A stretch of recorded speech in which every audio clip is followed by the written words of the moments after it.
তোমাকে তোমার মতো থাকতে দিলাম, আর নিজেকে খুব কষ্ট করে বুঝিয়ে নিলাম। বিরক্ত করব না আর তোমাকে। প্রিয়, জানি আমার এই নিঃশব্দে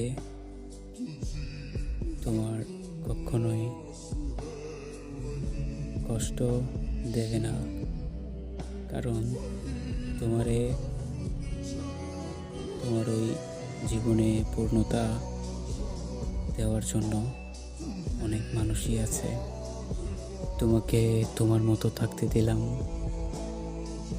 আর নিজেকে খুব কষ্ট করে বুঝিয়ে নিলাম। বিরক্ত করব না আর তোমাকে। প্রিয়, জানি আমার এই নিঃশব্দে তোমার কখনোই কষ্ট দেবে না।